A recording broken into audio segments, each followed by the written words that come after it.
You know, I have a feeling that this is a product of a long evolution of the medical system as it is right now. So I'm just wondering whether just hiring or trying to attract more family doctors is actually going to solve the problem, whether you don't have a more systemic issue here.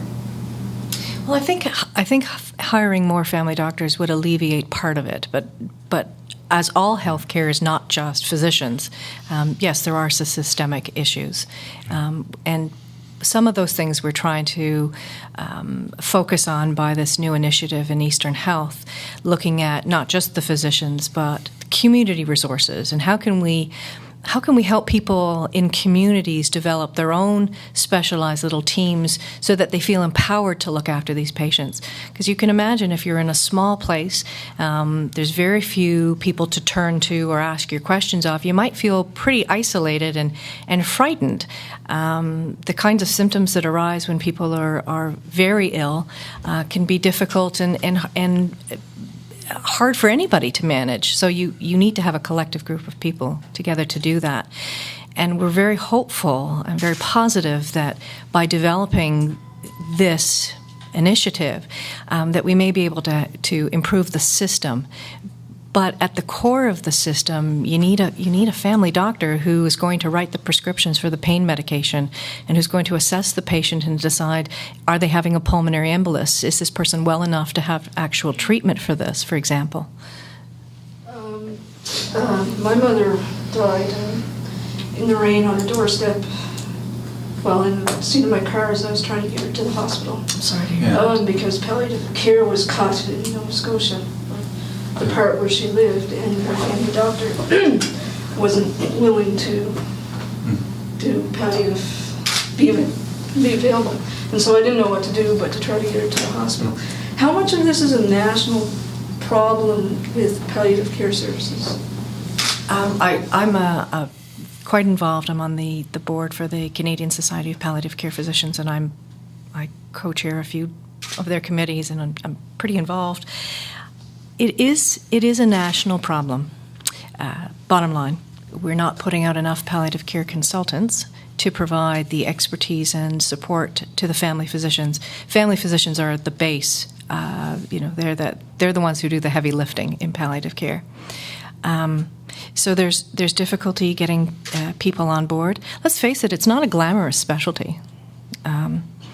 It's not something that makes people don't even want to think about it. I would imagine that if I polled you now and asked everybody who's got a will made and who has talked to their family members about how they want to die and what they want at the end of life, most of you would not raise your hands.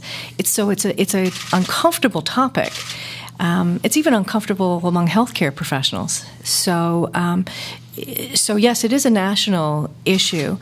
It's particularly bad in places like Newfoundland and Labrador, where we have large rural areas. Urban areas, perhaps a little bit better, but certainly the rural areas really suffer. And I'm sorry about your mom. What could the government do? I guess you're talking about Eastern Health with this program, which is not up and running yet. But what could the provincial government do to try to make things work like that in all the regional health authorities and make it better? What do you need to kind of solve the issues?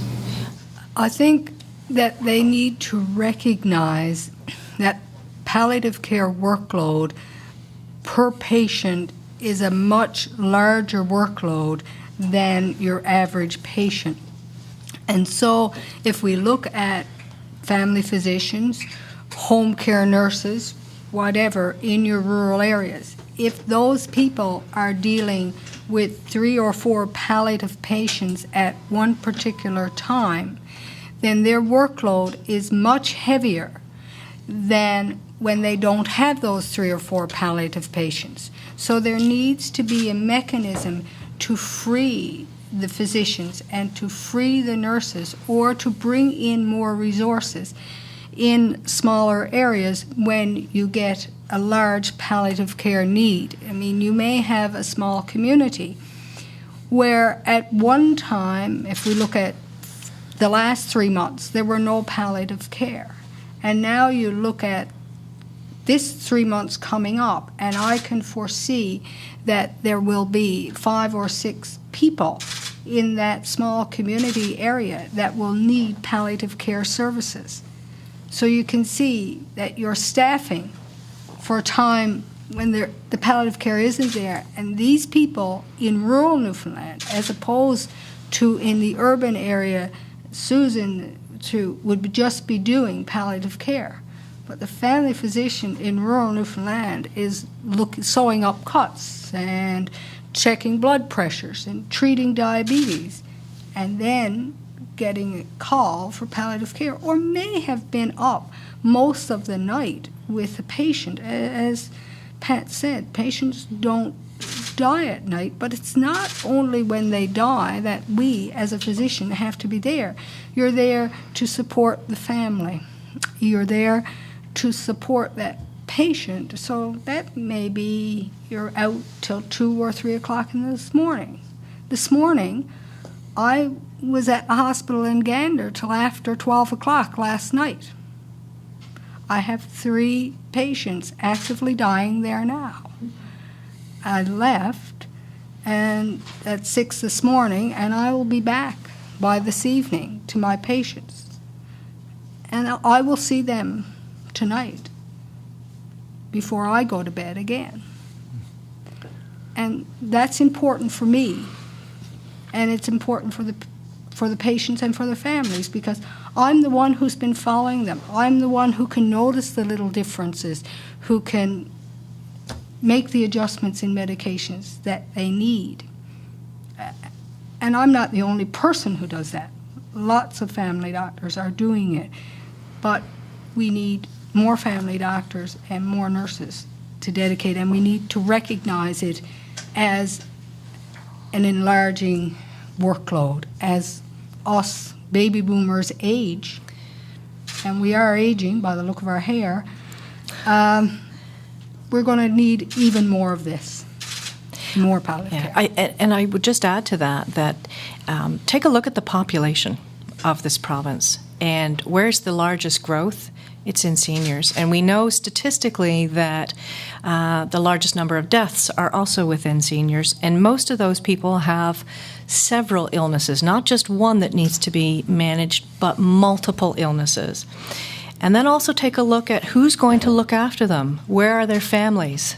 Well, most of the families, the kids, are off working somewhere. So it's not like the old days where there might have been 5 or 6 children still in that community who can help. I run into this day after day. I'll see a patient, maybe they're only 65, which is pretty young and getting younger all the time, and they will say, well, I have no one to look after me. I've got 3 children, 2 are in Alberta, 1 lives in Ontario. They have jobs and lives. They can't come home. So I would like the government to be really looking at the population base and developing a plan of how are we going to manage this increased number of people. We're struggling as it is now, but what are we going to do 20 years from now? And who's going to replace me? I hate to say it, but I'm the youngest on my team, and there's nobody coming up behind me. So succession planning is really important as well. Having a plan in place of what are we going to do in the future, not just today, but tomorrow, next year, and 10 years from now.